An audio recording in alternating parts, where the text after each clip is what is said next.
If your neck or lower back is always tight, stop stretching it because the problem is usually not where you feel it. So 2 tests show me where the problems are. So test number 1 is for your thoracic spine.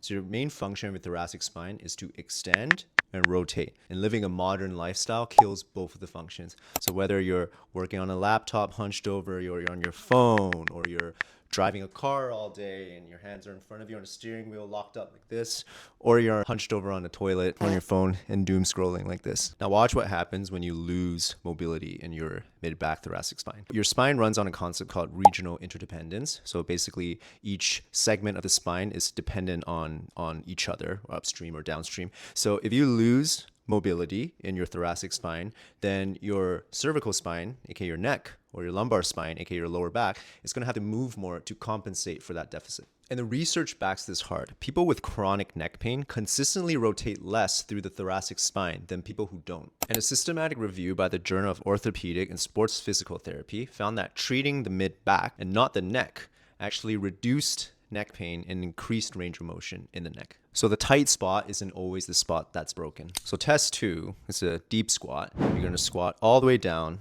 and you're going to make sure your feet are parallel to each other. You're going to take your elbows and you're going to push them inside of your knees and push your knees outwards, and you're going to put your hand in a position kind of like you're praying like this. So a common thing we see when people perform a squat test is their ankles can't bend far enough. That's called dorsiflexion. And so where their ankles can't bend forward, the knees can't travel forward, and the body needs to steal the range of motion from somewhere else. And a 2025 study on limited ankle dorsiflexion found exactly that. Less ankle dorsiflexion meant more forward lean and more hip flexion and lower back flexion, aka your spine rounding to compensate for the mobility that your ankle doesn't have. Stiff ankles also cause your knees to cave inwards, and research ties that collapse to patellofemoral pain and ACL tears. Now here's the part everyone gets backwards. Going deep in the squats is not the reason your knees hurt. A review in sports medicine found that deep squats aren't the knee killers that people fear. And MRI studies show that people who squat deep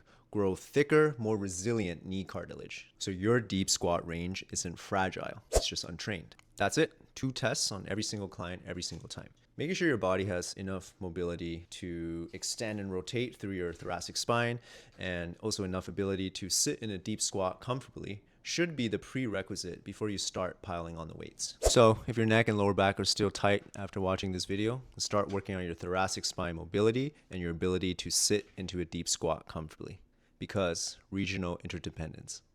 Like and follow if you're training for the next 40 years and not the next 4 weeks. I'll see you guys in the next one. Peace.